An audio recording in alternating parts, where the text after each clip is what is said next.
মায়া মহুদধি মাজে মজিলো মাধৱ মোক উদ্ধাৰ হৰি ক্লেশ হে শিক্ষিকেশ কৰুণা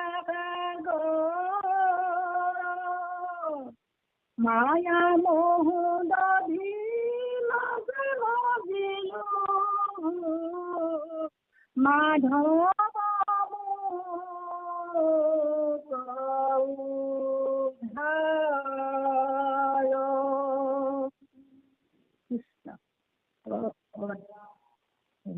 ठीक है, व्यक्ति से बोलत आहात त्याने तुमच्या कॉलला होल्डवर ठेवला आहे.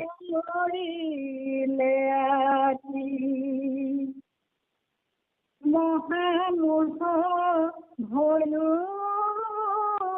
স্বামী তোমাৰ খণ্ড আনন্দ ৰূপক মতে জানিবো আমি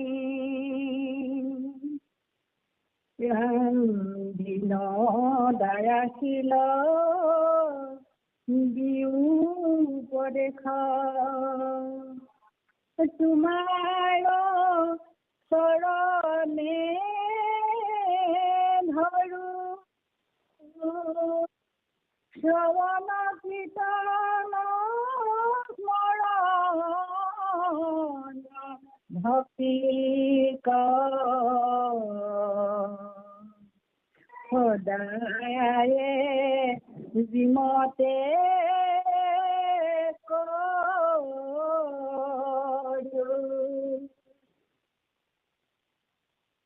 ৰাম নিশা তৰ্কবাদে ভৈল অন্ধকাৰ তাতে ভ্ৰমুন্দমতি তজু জ্ঞান পন্থ খুজিয়া নকাও পৰা হৰি মূল গতি তজু গুণ নাম মুখে নকৰো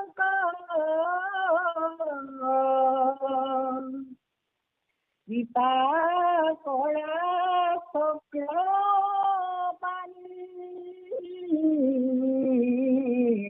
বা মাধৱ বামন গোবিন্দ বোলন্তে মুকুত হয়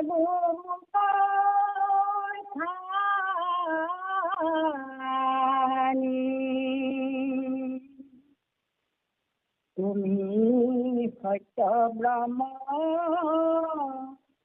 তোমাতে প্ৰকাশে জগত ইটো অখণ্ড জগতটো সদা তুমিও প্ৰকাশা অন্তৰ্যামী ভগৱন্ত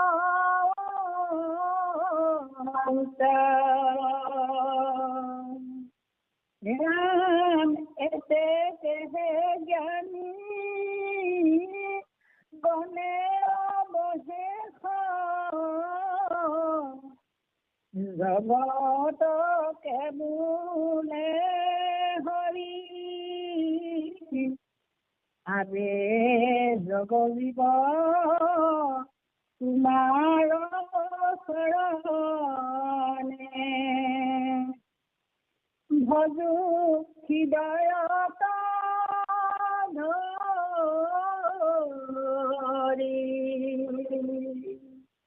ৰাম যত তপ আছে সমস্তে কৰোক পৰ্বতে উঠি সমস্তে তীৰ্থত স্নানিয়া ফুৰুক পহুক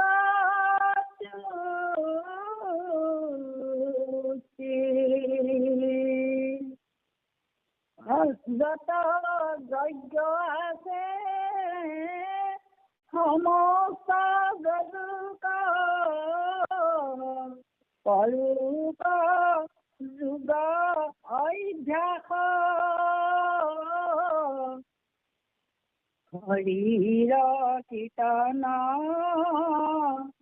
নকৰি তথাপি অনিৰায় মৃত্যুৰ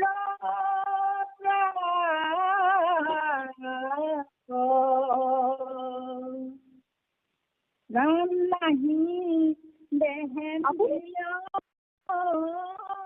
সমস্তে সতাৰ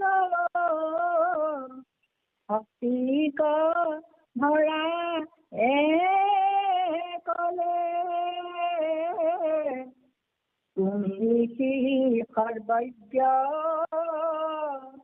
তুমি সৰ্বকৰ্তা তোমাক সেৱে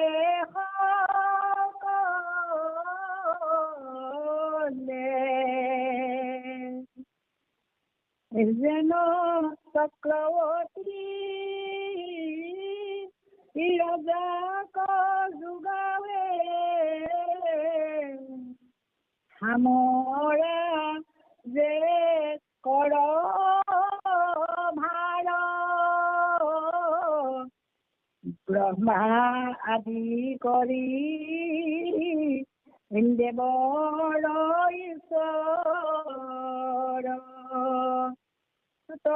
তদু পাৱে নমস্কাৰ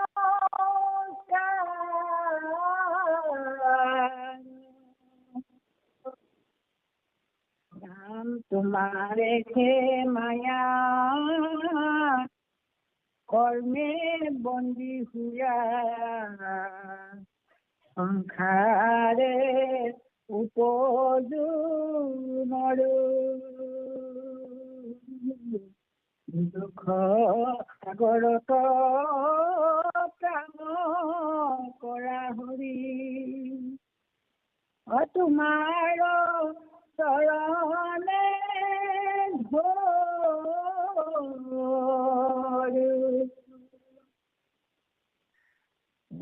তুমি অন্তর্যামী সমস্ত লোকৰ তুমি মহেশ্বৰ দেৱ তুমি সৰ্বজ্ঞ নিহিংস তোমাক অমনে কৰো আমি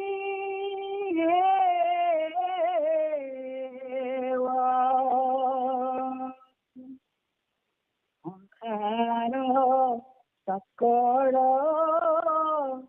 কৰৱতে চিৰে হেনে মহামোহ ভয় তোমাৰ চৰণে পখিলো শৰণে অৰক্ষা কৰা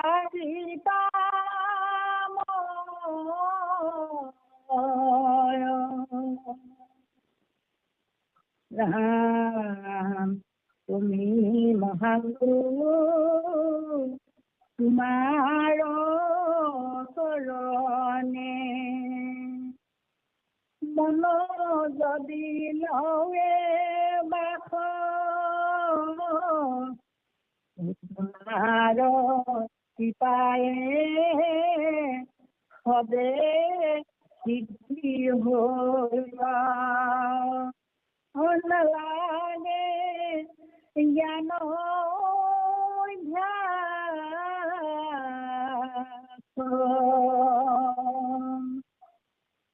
দান তুমি আত্মাহেন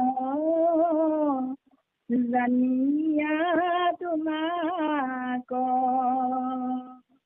চিত্তে ভজে যিটো জনা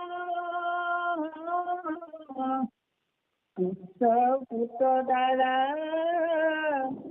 বিষয় ভোগত নাহি তাৰ প্ৰয়োজন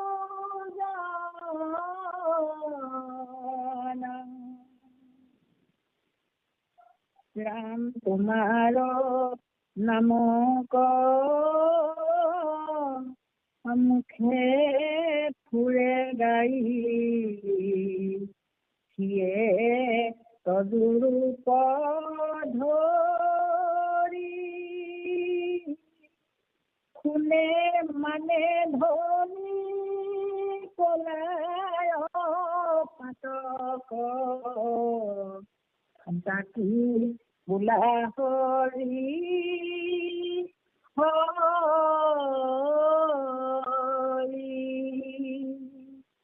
কৃষ্ণ কৃষ্ণ দেৱা মাধৱ মাধৱ মাধৱ জয় গুৰু শংকৰ সৰ্বগুণাকৰ যাকে নাহি কেও পাম তহাৰি চৰণ কৰে শতকোটি বাৰ কৰো প্ৰণাম বাৰ কৰো প্ৰণাম। আমাৰ জন্ম সেৱাৰ থলী নামামৃত সন্ধানী সত্ৰত সমবেত হৈ সুন্দৰকৈ পাঠ আগবঢ়োৱা আমাৰ বৰাই সমৰ ব্যক্তি ডেকা প্ৰভু আৰু আমাৰ সুপৰিচালক হাতীমূৰীয়া বাপকে মুখ্য কৰি সমস্ত ভক্তি প্ৰেমী ৰসগ্ৰাহী বাপাই চৰণলৈ আমাৰ ভক্তি ভৰা সেৱাভাজি নিবেদিছো। আমি মহাপুৰুষ শ্ৰীমন্ত শংকৰদেৱ গুৰুজনে তেৰাৰ বাংময়ী মূৰ্তি অৰ্থাৎ বাক্যময় গুৰুজন আমাৰ সন্মুখত বহি কৈ আছে আমাক এই কথাখিনি। আমাৰ বেদ সম্পৰ্কে আমি কালি ভালকৈ বুজি পালো যে বেদ কাক কয় আৰু প্ৰকৃততে বেদ মানে কি, আৰু আমি যে জীৱই বেদ, বেদ ব্ৰহ্মপদে শুদ্ধ জীৱক কয়। বেদ মানে ব্ৰহ্ম, ব্ৰহ্ম মানে জীৱ,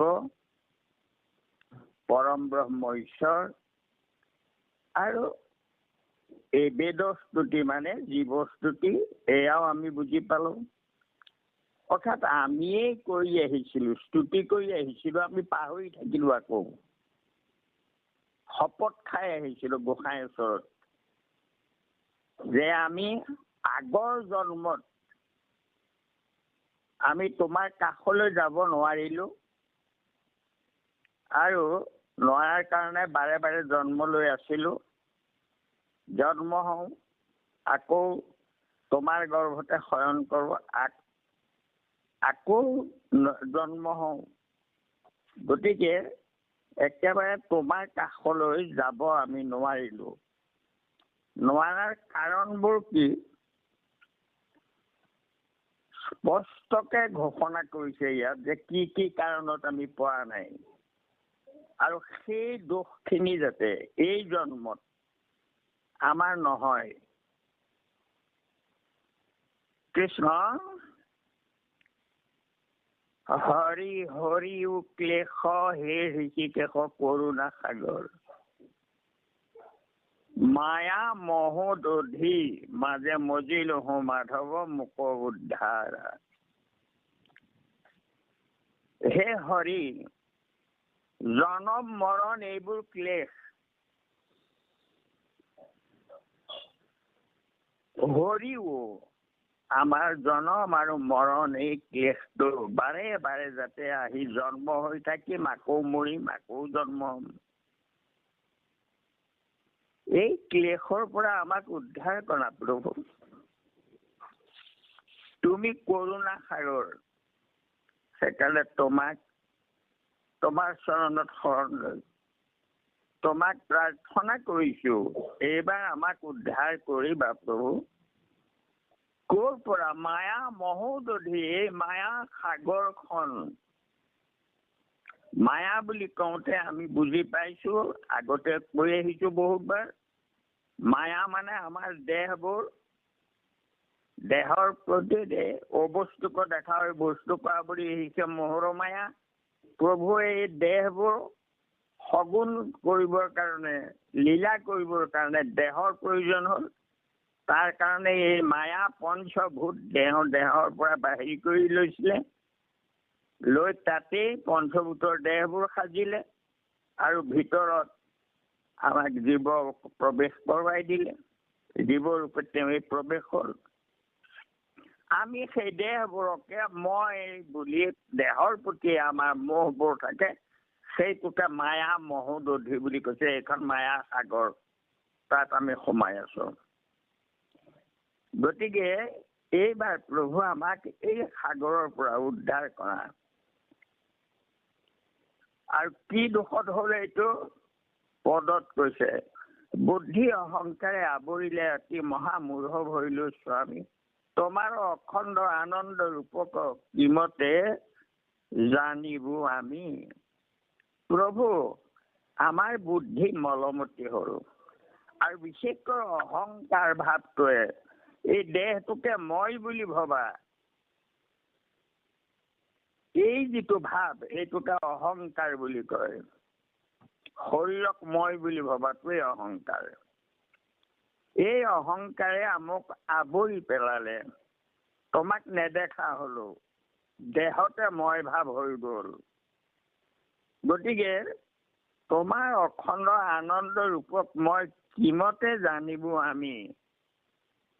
মায়াৰ শৰীৰটোক মই বুলি ভাবোতে তোমাৰ ফালে লক্ষ্য কৰিবলৈ সময় নাপাওঁ বা মনো নাযায়, ইন্দ্ৰিয় সুখত মগ্ন হৈ থাকো। গতিকে তোমাক কেনেকৈ উপলব্ধি কৰিম? তুমি যে জগতকে আনন্দময় কৰি ৰাখিছা, তুমিয়েই আনন্দৰ সাগৰ, এই কথা মই উপলব্ধি কৰিব নোৱাৰো, অকলেই মায়াৰ কাৰণে। দীন দয়াশীল দিও উপদেশ তোমাৰ চৰণে ধৰো, শ্ৰৱণ কীৰ্তন স্মৰণ ভক্তি সদায় জিমতে কৰো। প্ৰভু, মোক এইবাৰ কৰোণা কৰা। কি কৰোণা কৰিব লাগে? মোক উপদেশ দিয়া প্ৰভু। হৃদয়ত থাকিয়েই তুমিয়ে আছা, তুমিয়েই পৰমাত্মা ৰূপে জ্যোতি দি আছা। গতিকে তুমি মোক এইবাৰ প্ৰাৰ্থনা কৰিছো, সঁচা অৰ্থত তোমাক সমৰ্পণ হৈছো, তোমাৰ চৰণত ধৰিছো, তুমি এইবাৰ উপদেশ দিয়া। কি উপদেশ দিব কৈছে? কৃপা কৰিব কৈছে, উপদেশ নহয়। দিও উপদেশ দি মোক কৃপা কৰা। কি কৃপা কৰিব লাগে? শ্ৰৱণ কীৰ্তন স্মৰণ ভক্তি সদায় জীৱনতে কৰো, যাতে এই শ্ৰৱণ কীৰ্তন অৰ্থাৎ ভক্তি কৰিব যাতে পাৰো, তোমাৰ নামেৰে তোমাক ভজিব পাৰো, এয়া কৃপা কৰা।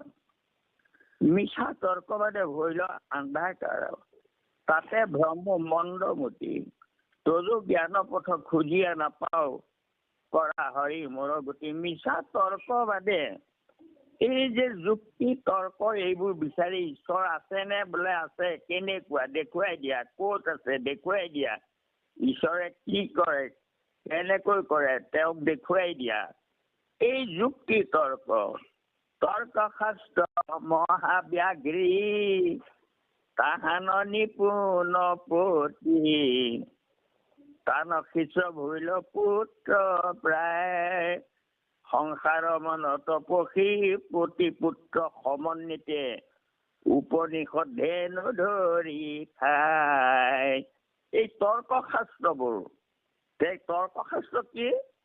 ঈশ্বৰ যদি আছে নেদেখো কেলে, ক'ত আছে, কেনেকুৱা, তেওঁৰ মাক দেউতাক কোন, ইত্যাদি ইত্যাদি। এই তৰ্কবাদত ঈশ্বৰ হেৰাই যায়। এই তৰ্ক শাস্ত্ৰ আছে কিছুমান যিবোৰে যুক্তিৰে সৈতে বিচাৰ কৰে।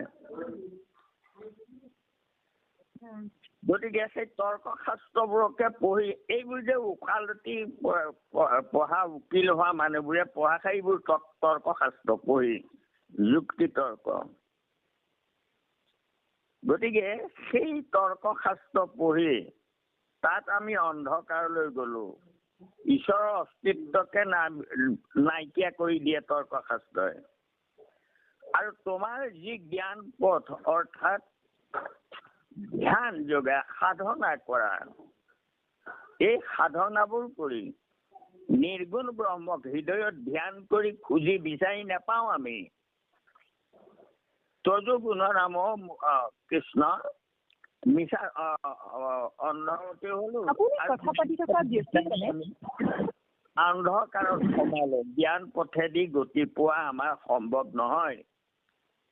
তজু গুণ নাম মুখে নচাৰক কৃপা কৰা চক্ৰপাণী মাধৱ বামন গোবিন্দ বলন্তে মুকুত হৰিব কৈ খানি প্ৰভু এইবাৰ মাত্ৰ আমাকে এটা কৃপা কৰা। তোমাৰ নাম যাতে আমাৰ মুখৰ পৰা আঁতৰ নহয়, কৃপা কৰা প্ৰভু। মাধৱ বামন গোবিন্দ এয়া তোমাৰ নাম। এই নামবোৰ কাহানিকে লৈ আমি উদ্ধাৰ হ'ব পাৰো, এয়া কৃপা মাত্ৰ কৰা। আমি ধ্যান অৰ্থাৎ জ্ঞান মাৰ্গ আৰু কৰ্ম মাৰ্গ এই দুইটাকে নৈ কৰা হৈছে। আমি এইবোৰত একো নাপাওঁ। গতিকে মাধৱ বামন গোবিন্দ নাম লৈ তৰাৰ উপায়টো কৰি দিয়া। তুমি সত্য ব্ৰহ্ম, তোমাতো প্ৰকাশে জগত ইটো অসন্ত, জগততো সদা তুমিও প্ৰকাশা অন্তৰ্যামী ভগৱন্ত। তুমি এই সত্য ব্ৰহ্ম, তোমাৰ বিনাশ নাই, অবিনাশী, তুমি সদায় থাকা আৰু তোমাতেই এই জগতখনো প্ৰকাশ কৰি আছে। অৰ্থাৎ তুমিয়েই তোমাৰ শৰীৰৰ পৰা মহামায়া বাজ কৰিছিলা। আমাৰ যে দেহবোৰ কথা পাতি থকা ব্যক্তিজনে আপোনাৰ কল হোল্ডত ৰাখিছে প্ৰকাশ কৰি আছে। আৰু জগততো সদা তুমিও প্ৰকাশ, আৰু তুমিও থকাৰ কাৰণে জগতখন প্ৰকাশিত হৈ আছে। নহলে এইবোৰ শেষ হৈ যাব, শুকাই যাব, অস্তিত্ব নাইকিয়া হৈ যাব, মৰহি যাব। তুমি থকাৰ কাৰণেহে জগতখন প্ৰকাশিত হৈ আছে। এতে কেছে জ্ঞানী গণে অৱশেষে জগতকে বোলে হৰি, আবে জগজীৱ তোমাৰ চৰণে ভজো হৃদয়ত ধৰি। প্ৰভু জ্ঞানী গণেও কয় যে অৱশেষত গোটেই জগতেই হৰিময়। গতিকে এই মায়াৰ শৰীৰবোৰো হৰিৰ পৰাই আহিছে। গতিকে গোটেই জগত, অৱশেষে গোটেই জগতখনে মই বিনে একো নাই। সেই ভাগৱতৰ প্ৰথম হেৰিটো শ্লোকটোৰ অৰ্থ এয়া যে মোৰ বাহিৰে একোৱেই নাই, সকলো ময়ে। এই কথাটো কৈছে। এতে কেছে জ্ঞানী গণে অৱশেষে জগতকে বোলে হৰি, আবে জগজীৱ তোমাৰ চৰণে ভজো হৃদয়ত ধৰি। তোমাৰ চৰণকে আমি হৃদয়ত ধ্যান কৰো। যত তপ আছে সমস্তে কৰক, পৰক পৰ্বতে উঠি। সমস্তে তীৰ্থত স্নানীয়া ফুৰুক, বেদক পঢ়ক তুষ্টি। যিমান যত যজ্ঞ আছে সমস্তে যজক কৰক যব অভ্যাস। হৰিৰ কীৰ্তন নকৰি তথাপি নেৰয় মৃত্যুৰ তাস। যিমান ৰাগ জপ তপ জপ যাগ যজ্ঞ আদি আছে যিমান ডাঙৰ সাধনাই নকৰক লাগে পৰ্বতৰ টিঙৰ পৰা জাপ মাৰি মাটিত পৰি তাৰমানে স্থিৰে থাকিব পৰা হওক সাধনা কৰি পৰ্বতৰ পৰা জাপ মাৰি দি তাৰমানে সেইটো আপোনাৰ লঘিমা গুণ পাতল তোলাৰ দৰে তাৰমানে পাতল হৈ যায় গতিকে তোলা আহি পেলাই বহুত ওপৰৰ পৰা আহি মাটিত পৰিলেও গম নাপায় দুখ নাপায় সেইদৰে আমাৰ কৃষ্ণ আৰু বলোৰামে যেনেকৈ জৰাসন্ধৰ পৰ্বতত জুই লগাই দিলে আৰু তেওঁলোকে তাৰ পৰা জঁপিয়াই দ্বাৰকাত পৰিলে গতিকে সেয়া লঘিমা গুণ আশ্ৰয় কৰি তাত যাব পাৰিলে যে যোগ তপস্যা কৰি যোগ সাধন কৰি তেনেকুৱা সাধনা হওক লাগে পৰ্বতৰ টিঙৰ পৰা জঁপিয়াই থিয় হৈ থাকিব পৰা যোগ সাধন কৰিলেও ঈশ্বৰক পাব নোৱাৰে সমস্ত তীৰ্থত স্নানীয়া পুৰুষ বেদুক পৰকত গোটেইবোৰ বেদ মুখস্থ হৈ গ'ল তথাপিতো ঈশ্বৰক নাপায় সমস্ত তীৰ্থত তাৰমানে গা ধুলে তথাপিতো নাপায় যিমান যজ্ঞ আছে সকলো কৰিলে তথাপিতো নাপায় যোগ অভ্যাস কৰিলে তথাপিও নাপায় হৰিৰ কীৰ্তন নকৰি তথাপি নেৰয় মৃত্যুতা এইবোৰ হাজাৰ কৰিলেও সিদ্ধি লাভ কৰিলেও জগতৰ পৰা উদ্ধাৰ হবলৈ শেষত নাম ল'ব লাগিবই নাহি দেহেন্দ্ৰিয় সমস্ত কৰ্তাৰ শক্তিক ধৰা অকলে তুমি সি সৰ্বজ্ঞ তুমি সৰ্বকৰ্তা তোমাক সেৱে সকলে তোমাৰ নিজৰ ইন্দ্ৰিয় বুলিবলৈ নাই নিৰ্গুণ ব্ৰহ্ম ৰূপে তুমি থাকা দেহৰ ইন্দ্ৰিয়বোৰ তুমি পৰিচালনা কৰা দেহটো পৰিচালনা কৰা কিন্তু তুমি নিৰ্গুণ নিৰাকাৰ তুমি এক ব্ৰহ্ম শক্তি তুমি গোটেই সমস্ত কৰ্তাৰ শক্তি তোমাৰ পৰাই হয় তুমি সেই সৰ্বজ্ঞ তুমি সৰ্বকৰ্তা তুমি এই সৰ্বজ্ঞ তুমি সকলোৰে গোটেই জগতৰে কৰ্তা সৰ্বকৰ্তা তোমাক সকলোৱে তোমাকেই সেৱা কৰে যেন চক্ৰৱৰ্তী ৰাজাক জগাৰ সামৰাদে কৰ ভাৰ ব্ৰহ্মা আদি কৰি দেৱৰ ঈশ্বৰ তজু পাৰে নমস্কাৰ যেনেকৈ চক্ৰৱৰ্তী ৰজা তাৰমানে তেওঁৰ তলতীয়া বহুত ৰজাও থাকে আৰু তেওঁৰ আলপৈচান ধৰা মানুহ বহুত থাকে সেই চক্ৰৱৰ্তী ৰজাক তাৰমানে এই ভাত এইবোৰ ভাতবোৰে তাৰমানে ভতিমা গাই গাই তেওঁক জগায় গতিকে ব্ৰহ্মা আদি কৰি যিমানবোৰ আছে এইবোৰ চব তোমাৰ ভাত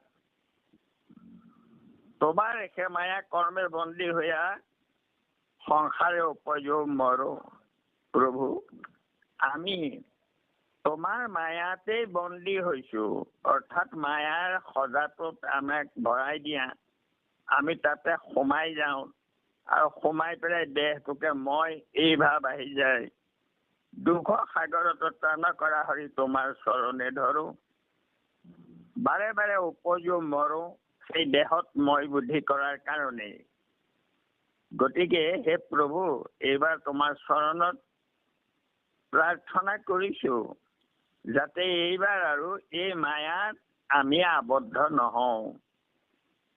নহম কেনেকৈ তোমাৰ নাম শ্ৰৱণ কীৰ্তন কৰি যাতে এইবাৰ মুক্তি পাব পাৰো এয়া কৃপা বিচাৰিছে জীৱই অৰ্থাৎ আমিয়ে সেই কৃপা বিচাৰি আহিছিলো ইয়াত আহি আকৌ পাহৰি গলোহি এতিয়া তুমি অন্তৰ্যামী সমস্ত লোকৰ তুমি মহেশ্বৰ দেৱ তুমি অন্তৰ্যামী তুমি মহাহৰি তুমি এই মহেশ্বৰ তুমি সেই সৰ্বজ্ঞ নৃসিংহ তোমাক মনে কৰো আমি সেৱ আমাৰ মনেৰে তোমাক সদায় সুঁৱৰি থাকো প্ৰভু সংসাৰ চক্ৰক কৰবতে চিন্নে নেৰে মহাশোক ভয় তোমাৰ চৰণে পখিলো শৰণে ৰক্ষা কৰা কৃপাময় এই সংসাৰ চক্ৰখনক এই চক্ৰই কি কৰে? কৰবতে ছিঙে, চিন্দে। এই সংসাৰ চক্ৰ এই কৰতৰ দৰে যেনেকে অকণ অকণকৈ কাটি কাটি গৈ থাকে, এই চক্ৰই যেনেকৈ সূৰ্যৰ লগতে হৰে জগতৰ আয়ু, সূৰ্যটো গৈ আছে, তাৰমানে অকণ অকণকৈ সূৰ্যই গতি কৰি গৈ আছে আৰু আমাৰ আয়ুসটো কাটি কাটি নি আছে।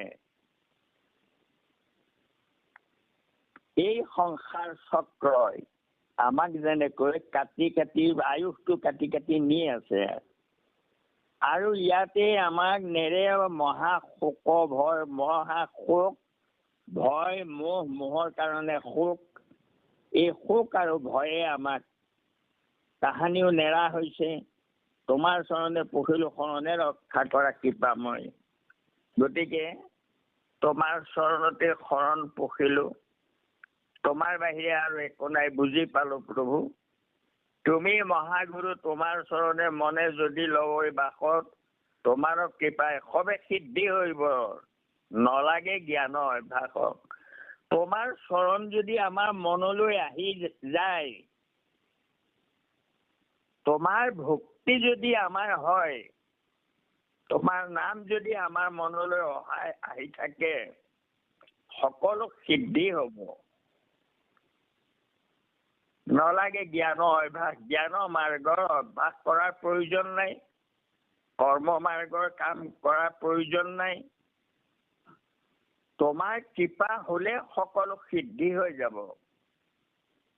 আমি এইবোৰ একো কৰিব নালাগে, জ্ঞান আৰু কৰ্ম।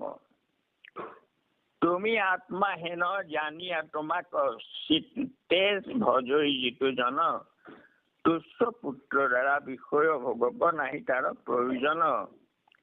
হয়, তুমি আত্মা বুলি যেতিয়া জ্ঞান হৈ যায়,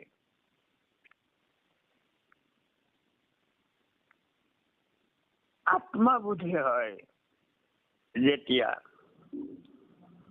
সকলোৰে আত্মাত তুমি এই জ্ঞান হয়। পুত্ৰ ভাৰ্যা ইত্যাদিবোৰো সকলোৱে তুমি, তোমাৰে আত্মাৰূপে প্ৰত্যেকৰ হৃদয়তে তুমিয়ে আছা। যেতিয়া এই ভাৱটো হয়, তেতিয়া কি হয়? তুমি আত্মা হেন জানিয়া তোমাক চিত্তে ভজই যিটো জন। আত্মাক যি সেৱা কৰে, তেওঁলোকে পুত্ৰ দ্বাৰা সম্পৰ্কীয় এইবোৰ ভাৱ তেওঁলোকৰ নাথাকে। সকলোৰে হৃদয়ত ঈশ্বৰ আছে, এই জ্ঞান হৈ যায়। আৰু তুচ্ছ পুত্ৰ দ্বাৰা এইবোৰৰ এই মোহবোৰ তাৰমানে তুচ্ছ জ্ঞান কৰে, সকলোকে ঈশ্বৰ বুলি ভাবে। আৰু বিষয় ভোগৰ প্ৰতিও তেওঁ প্ৰয়োজন বোধ নকৰে। মাত্ৰ শৰীৰ জীয়াই থাকিবৰ কাৰণে যি আহাৰৰ প্ৰয়োজন তাতেই সন্তুষ্ট থাকে, অধিক নিবিচাৰে। তোমাৰ নামক মুখে ফুৰু গায়, হিয়ে তজুৰ ওপৰ ধৰি। প্ৰভু, তোমাৰ নাম যাতে মুখে সদায় গাই থাকিব পাৰো, হৃদয়ত তোমাৰ ৰূপটো ধৰিব পাৰো, আৰু শুনিয়ে মানে ধনী পলাই পাতক। আৰু সেই নামৰ ধ্বনি শুনালৈকে, যিমানলৈকে শুনে সিমানলৈকে পাপবোৰ আঁতৰ হৈ গুচি যায়। যে শুনে সকলোৰে শুনিলে পাপ নষ্ট হৈ যাব। গতিকে এজনে পঢ়ে আৰু হয়তো 1000 জনে শুনে। গতিকে সেই পঢ়াজনৰ পুণ্যটো হলেই, তেওঁ পঢ়া যিসকলে শুনিলে ঈশ্বৰৰ নাম, সেই সমস্তৰে পাপ নষ্ট হয়। গতিকে সকলোৱে গুৰু বাণী এয়া ডাকি বোলা হৰি হৰি। সকলোৱে মাত্ৰ হৰিৰ নাম লোৱা। ইমান সুন্দৰকৈ বেদ সম্পৰ্কে আমাক ইমান সুন্দৰকৈ এয়া জ্ঞান দিছে। কোনে দিছে? মহাপুৰুষ গুৰুজনে কেনেকৈ দিছে? বাক্যৰে দি আছে। তেওঁ কৈ থৈছিলে, শুনিও মাধৱ মোৰ থাকিবাৰ থান, দশম কীৰ্তন মোৰ মূৰ্তিৰ সমান। এয়া ঘোষা ৰত্নাৱলীৰ মাজত তেওঁ সোমাই আছে। মাধৱ পুৰুষ ঘোষাত আছে, ৰত্নাৱলীত আছে, কীৰ্তন দশমত গুৰুজন আছে। গতিকে এয়া গুৰুজনে আমাক কৈ আছে, আমি বিশ্বাস কৰিলেই হ'ল। এনেই প্ৰাৰ্থনা কৰি পেলাই গালেই নহব আৰু যে তুমি চিত্ত বৃত্তি মৰ, এইটো তাৰমানে বুজি পাই পেলাই নিজৰ জীৱনত আমি ব্যৱহাৰ কৰিব লাগিব। সঁচা অৰ্থত বুজি পাব লাগিব, সঁচা অৰ্থত সেৱা কৰিব লাগিব, তেতিয়াহ'লে আমাৰ কামত আহিব। আৰু কেনেকৈ সেৱা কৰিব লাগিব, কি কৰিব লাগিব, কোনবোৰ এৰিব লাগিব, কোনবোৰ ধৰিব লাগিব, সব দেখোন শংকৰদেৱে কীৰ্তনত কৈ আছে। আৰু এয়া কীৰ্তনকেইটো পঢ়ি আছো, আমি সকলোৱে পঢ়ি আছো। এই কীৰ্তনকে পাঠ কৰিও কৰ্মকাণ্ডী সভা কৰ্মকাণ্ডতে মজিয়ে আছে আজিও। এইখন কীৰ্তনকে পাঠ কৰে। গতিকে কি হৈছে? ভাওনা, ভেকো ভাওনা কৰি আছে, একো কামত নাহে। গতিকে সেই সন্দেহবোৰ সম্পূৰ্ণ আমাৰ মনৰ পৰা সেই সকলো সন্দেহ আঁতৰ হ'ব লাগিব। তেতিয়াহে আমাৰ শৰণ লোৱা সাৰ্থক হ'ব, গুৰুবাণী সাৰ্থক হ'ব। আৰু যদি এই গুৰুবাণীখিনি আমি পঢ়ি থাকো, সঠিকভাৱে ৰূপায়ণ নকৰো, বুজি নলওঁ, নিজৰ জীৱনত নখটুৱাওঁ, তেতিয়াহ'লে সেই সকলৰ পাপ তাৰমানে বেছি হয়। মুঠেই কোনেও কীৰ্তন নপঢ়ে, একো নাজানে, নপঢ়ে, সিহঁতৰ পাপ হ'বলগীয়া অন্য হেৰি নাই। কিন্তু কীৰ্তন পঢ়ে, পঢ়ি পেলাই গুৰুবাণীবোৰ নামানে, তেতিয়া গুৰুদ্ৰোহী হয়। সেইকাৰণে জানি শুনি কৰে পাপ মেৰুৰ সমান, নাজানি কৰিলে পাপ ৰেণুৰ সমান। গতিকে সেইকাৰণে আমি বিশেষকৈ সাৱধান হ'ব লাগে এইটো কথা যে আমি যি পঢ়িছো গুৰুবাণী কোনোবাখিনিত কেতিয়াবা অৱমাননা কৰা যেন হয় নেকি? যদি হয় তেন্তে আমাৰ পাপ বেছি হ'ব। এতিয়া আমাৰতো অৱমাননা আমি কৰা নাই, নকৰো কেতিয়াও বাৰু, এইটো ঠিকেই কথাটো।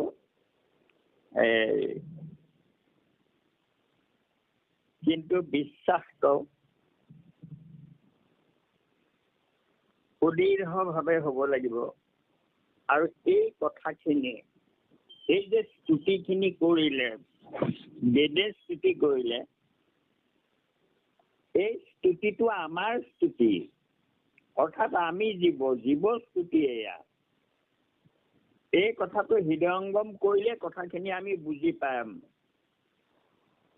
কৃষ্ণ কৃষ্ণ মাধৱ মাধৱ, কোটি কোটি ঘৰ অপৰাধন্তে কৰো মই দুৰা হয়, হে হৰি মুখ দাস হেন মানি ক্ষমিও কোটি প্ৰামৰ, ক্ষমিও কোটি প্ৰামৰ। শ্ৰীমন্ত শংকৰ হৰি ভকতৰ জানা যেন কল্পতৰু, তাহান্ত বিনাই নাই নাই নাই আমাৰ পৰম গুৰু, আমাৰ পৰম গুৰু, আমাৰ পৰম গুৰু।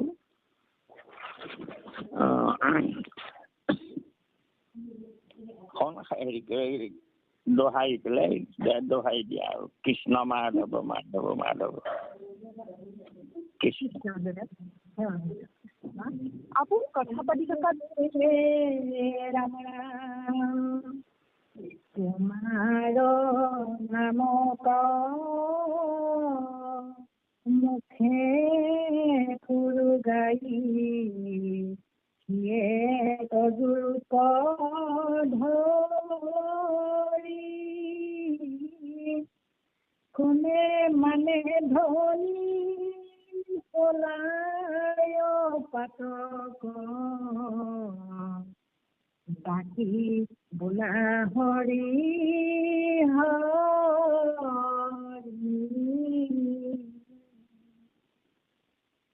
কৃষ্ণ হৰি ৰাম ৰাম